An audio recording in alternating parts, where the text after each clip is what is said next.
Buenos días, ¿cómo están?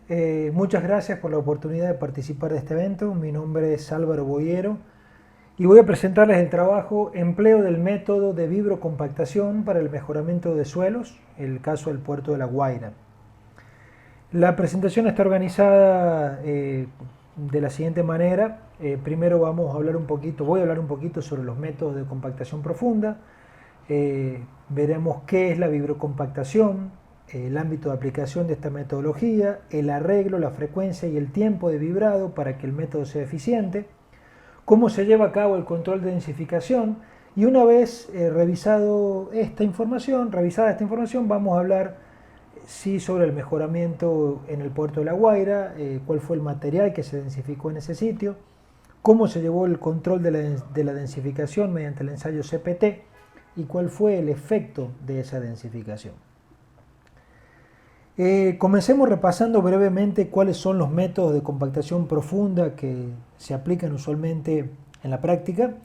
Podemos mencionar que más o menos desde la década de los años 30 del siglo pasado, pues se han venido desarrollando numerosos métodos para llevar a cabo el mejoramiento profundo de suelos, persiguiendo básicamente tres objetivos, ¿no? El control de las deformaciones, el incremento de la resistencia del terreno y la prevención del fenómeno de licuación. En vista de cumplir con estos objetivos, a lo largo de los años se han desarrollado diferentes métodos en diferentes momentos.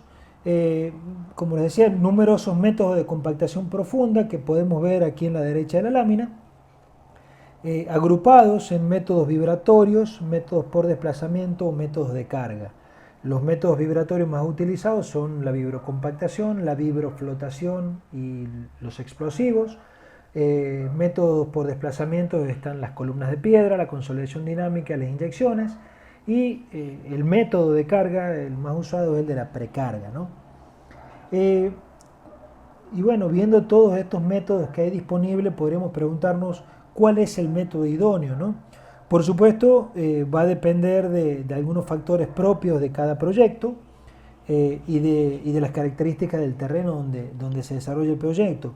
Entonces, va a depender básicamente de la profundidad del mejoramiento y el grado de compactación que se requiera, la gradación y el contenido de finos del suelo, el grado de saturación, la ubicación del nivel freático en el terreno, los riesgos involucrados, el equipamiento y el tiempo disponible, la experiencia del contratista, que es muy importante, y por supuesto los costos asociados al método que sea aplicable a ese suelo, ¿no? Veamos qué es la vibrocompactación, ¿no? Eh, eh, Básicamente la vibrocompactación es una técnica de mejoramiento del terreno por vibración de estratos profundos del suelo, ¿sí? Por eso es una técnica de mejoramiento profundo, lo cual produce que estos estratos se vayan densificando mediante la acción de un vibrador o de una sonda de vibración. Esta sonda típicamente es suspendida de una grúa y la penetración en el suelo se realiza inyectando agua o aire a presiones variables, ¿no? Llevando a cabo la compactación desde la máxima profundidad del diseño hacia arriba, de abajo hacia arriba. Este proceso lo podemos ver gráficamente en la lámina, consta básicamente de 4 pasos. El paso 1, que es la penetración, la sonda vibratoria se introduce en el terreno hasta la profundidad de diseño en el punto de mejoramiento, como les dije, mediante la inyección de aire o de agua. Como resultado de estas vibraciones y de las inyecciones, el suelo es temporalmente licuado, lo que permite a la sonda penetrar en el terreno por su propio peso, y a la profundidad de diseño, cuando se llega hasta aquí, el flujo del agua y el aire es reducido o es detenido. Una vez que se llegó a la profundidad de diseño, pues se pasa al paso número 2, que es la compactación. Aquí el suelo es densificado por las vibraciones inducidas por esta sonda de vibración desde abajo hacia arriba. Y durante el proceso pues se genera una zona cilíndrica de suelo compactado alrededor de la sonda de aproximadamente 1,5 a 3 metros de diámetro, típicamente alrededor del vibrador, ¿no?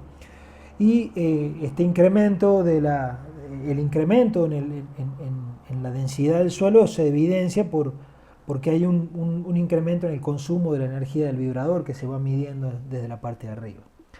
Luego viene el paso número 3, que es el relleno, ¿no? Se coloca un relleno, alrededor de la sonda de vibración siempre se desarrolla un cráter, el cual debe ser rellenado con material granular, normalmente proveniente de un préstamo. Y para tener una idea, el volumen requerido de material de relleno usualmente es de alrededor del 8 al 15%, lo cual equivale a un consumo de 0,4 a 0,8 toneladas de material por cada metro lineal. Y finalmente, pues luego de realizado el proceso de vibrocompactación, la superficie del terreno pues se lleva hasta la cota del proyecto, ¿sí?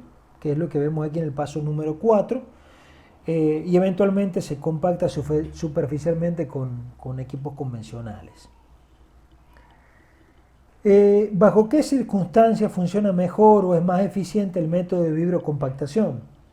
Bueno, usualmente los mejores resultados empleando el método de vibrocompactación se observan en arenas limpias y en gravas por debajo del nivel freático, donde el suelo se encuentra saturado. El método es efectivo únicamente cuando el contenido de finos, partículas, entendiendo como contenido de finos a partículas menores pasantes por el tamiz 200, o sea, partículas de limo y arcillas, es menor al 25%, y el contenido de arcillas, es decir, de partículas coloidales, es menor al 10%.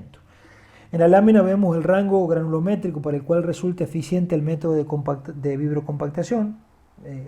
Fíjense que es para suelos gruesos, hasta los límites que mencioné, más o menos 0,2% del tamaño 0,2 milímetros. Y bueno, esta figura es muy útil desde el punto de vista práctico para evaluar el posible empleo de la vibrocompactación como método de mejoramiento, porque aquí se pueden graficar las curvas granulométricas que se obtenga en laboratorio para muestra obtenida del terreno a densificar, y bueno, se puede determinar si estas curvas caen en la zona donde la vibrocompactación funciona bien, ¿no? Tal como mencioné anteriormente, el diámetro donde se produce el mejoramiento alrededor de un punto donde se aplica la vibrocompactación es de entre 1,5 y 3 metros, ¿no? Sin embargo, el arreglo óptimo de los puntos donde se realizará la vibrocompactación debe ser determinado a través de la evaluación de resultados de pruebas in situ, pues considerando diferentes separaciones entre puntos de mejoramiento. O sea, antes de realizar el mejoramiento de cualquier terreno hay que hacer diferentes pruebas para ver cuál es la separación óptima, ¿no? En la parte izquierda de aquí de la lámina vemos dos arreglos de mallado diferentes en función del tipo de fundación a colocar en el terreno. Aquí vemos, bueno, el arreglo en 3 bolillos para zapatas corridas, muelles o para terrenos grandes en los que sea necesario prevenir la licuación, o de esta manera, pues cuando se busca mejorar debajo de zapatas aisladas, ¿no? Varios autores, en cuanto a la frecuencia, ¿no?, estudiaron la frecuencia óptima de vibración, o sea, la frecuencia que debe tener el vibrador cuando está trabajando dentro del terreno, y el tiempo mínimo de vibrado para optimizar el proceso de vibrocompactación. Hay dos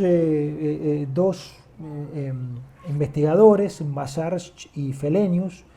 Ellos mencionan que durante la inserción y la extracción de la sonda es deseable que la resistencia por fuste a lo largo de la sonda sea lo más pequeña posible, y esto se logra con una frecuencia alta de más o menos 30 Hz.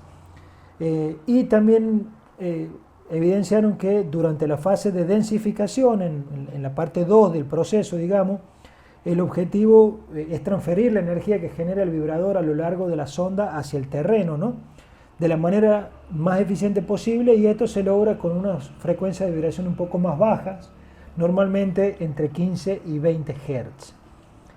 En relación al tiempo de vibración, pues la mayor parte de la compactación es obtenida durante los primeros 2 a 5 minutos. ¿Por qué es importante conocer estos datos? Bueno, porque por lo general resulta más económico reducir el espaciamiento entre puntos de mejoramiento para alcanzar el grado de compactación que se espera en el proyecto, que prolongar el tiempo de vibrado en puntos con mayores distancias de separación. Entonces es muy útil tener estos valores nos conviene hacer más puntos más cercanos que menos puntos vibrando más. Entonces es una información bastante útil la que se ve aquí en esta lámina. Ahora bien, ¿cómo verificar que la densificación requerida por el proyecto se está alcanzando, ¿no? Normalmente el parámetro que se emplea para realizar esta verificación es la densidad relativa, que la conocemos como DR, pero para determinar la densidad relativa pues se requiere como dato la relación de vacíos in situ. Acá puse la expresión de la densidad relativa para que la recordemos. Pero claro, aquí hay un problema, ¿no? Desafortunadamente este parámetro es extremadamente difícil de medir, ¿no? Porque es prácticamente imposible tomar muestras imperturbadas en suelos granulares, ¿no?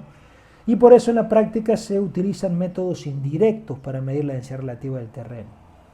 ¿Cuáles son esos métodos indirectos? Pues hay varios, ¿no? Desde pruebas de plato a ensayos geofísicos, pero los más comunes implican la ejecución de pruebas de penetración, el SPT, el Standard Penetration Test, que está basado en la norma ASTM D1586, o el Cone Penetration Test, que es el cono holandés, de acuerdo a la ASTM D5778, ¿no? ¿Por qué? Bueno, porque los resultados de estas pruebas permiten la determinación indirecta de la densidad relativa, que es lo que estamos buscando. De estos dos ensayos, el más versátil para llevar a cabo el control de densificación es el CPT, fundamentalmente por dos razones. Primero, la confiabilidad de los resultados obtenidos, porque hay una mínima alteración del subsuelo durante la ejecución de la prueba.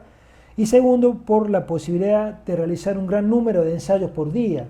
Dependiendo de la profundidad que se vaya a alcanzar y del equipo disponible, pues pueden realizarse entre 6 y 8 ensayos por día. Lo cual pues incide directamente en los costos asociados al proyecto, ¿no? Usualmente los niveles de densidad relativa a alcanzar luego de la compactación deben estar en el orden del 60 al 80%, ¿sí? Eso es típicamente lo que se requiere en los proyectos, y por esta razón es útil en la práctica la aplicación de bandas de valores de resistencia por punta del cono, que representan estas densidades relativas, ¿no? De manera de tener un patrón a seguir durante el proceso de compactación. Estas bandas de valores de resistencia pues deben ser determinadas necesariamente a partir de correlaciones. Una muy útil y fácil de aplicar para estimar estas bandas en base a la densidad relativa es la que propusieron Jamilkovsky y otros en 1985. Ahí está la expresión que pueden ver en la parte derecha de la lámina. Y bueno, con esta expresión pues si se conoce la Q sub C es la resistencia por punta del cono, DR es la densidad relativa pues que se quiere alcanzar, en este caso 50 a 80, de 60 a 80%, como mencioné. P es la presión atmosférica y sigma prima vertical es el esfuerzo efectivo de confinamiento, que bueno, este valor debe estimarse, pues, depende de la densidad del sitio y por supuesto debe estimarse o en laboratorio o estimado a partir de correlaciones.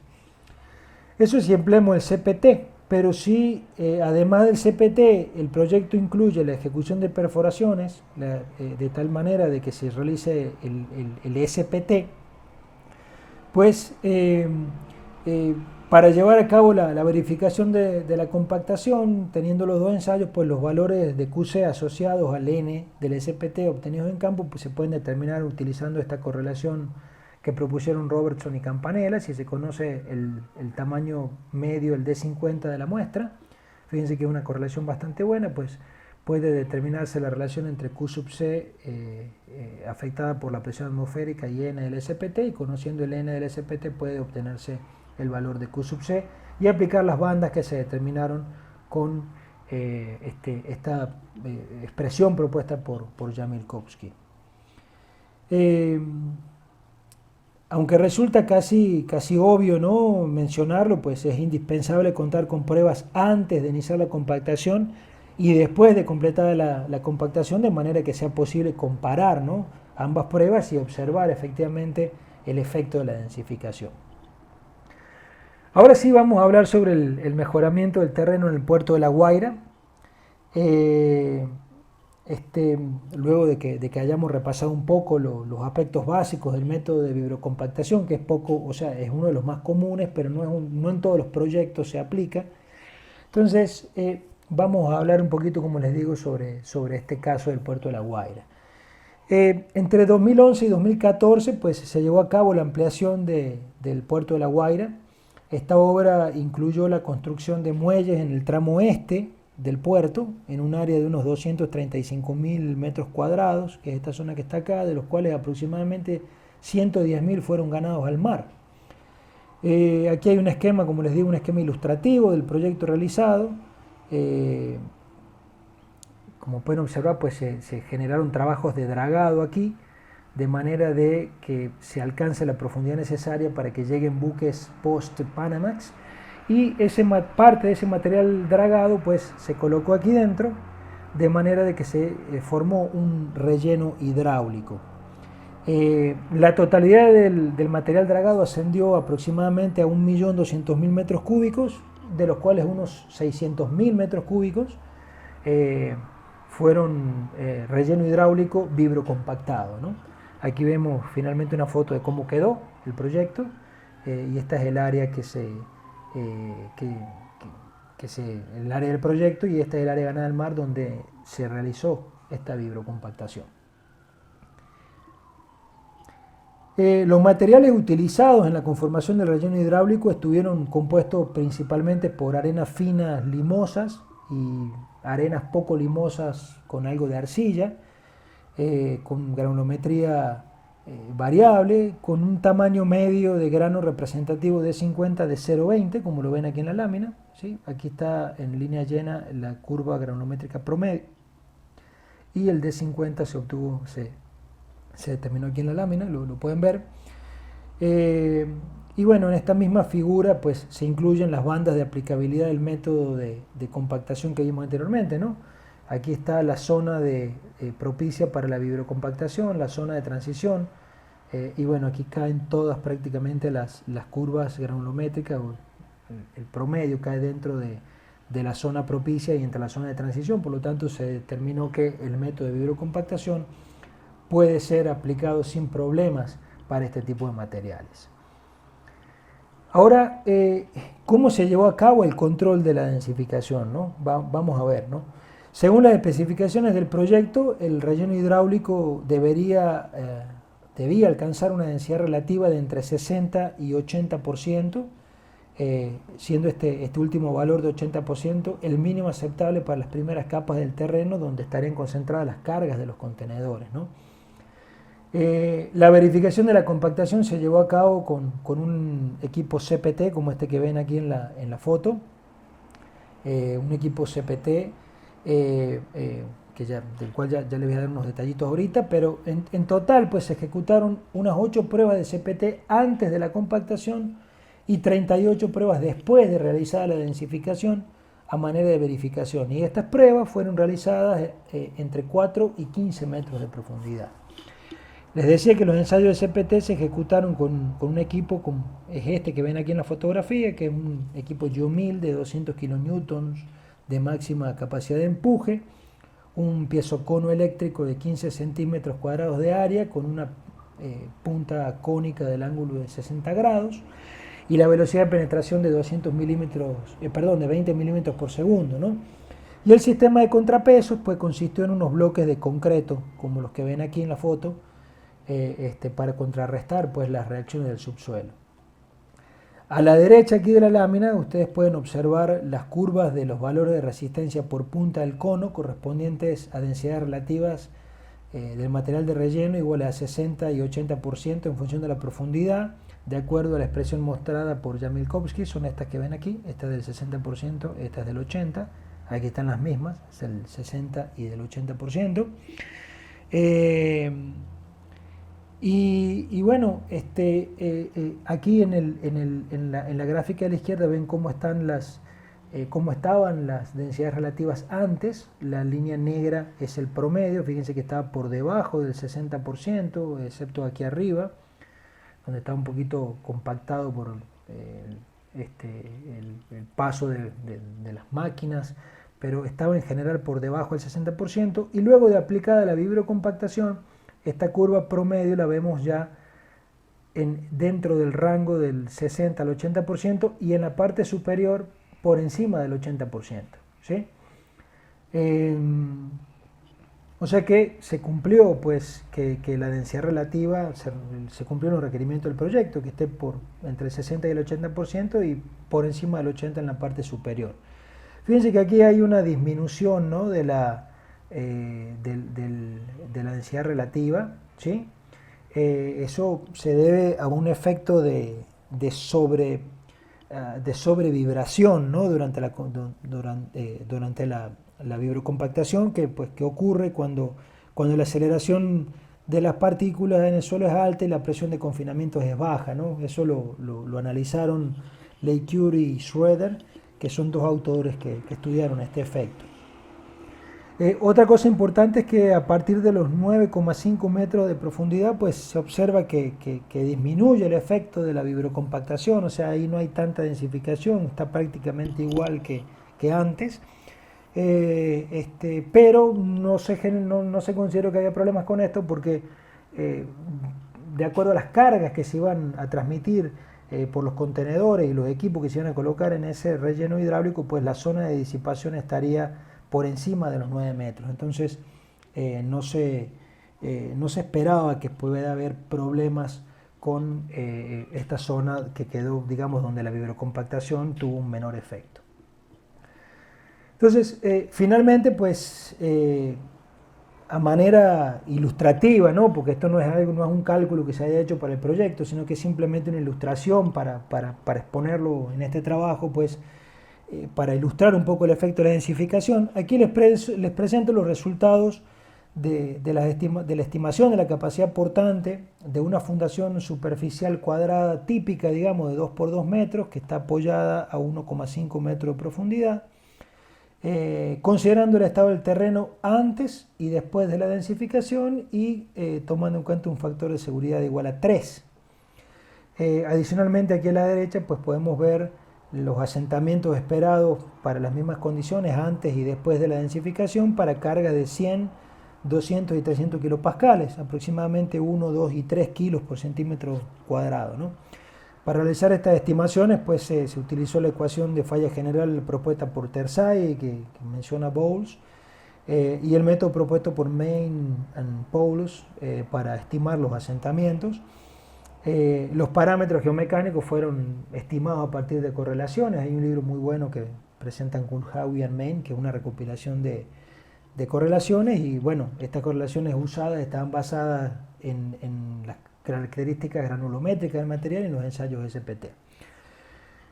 Bueno, como pueden ver, según las estimaciones realizadas, pues la capacidad portante de la fundación se incrementa en alrededor de un 40% y se observa una disminución del orden del 50% de los asentamientos.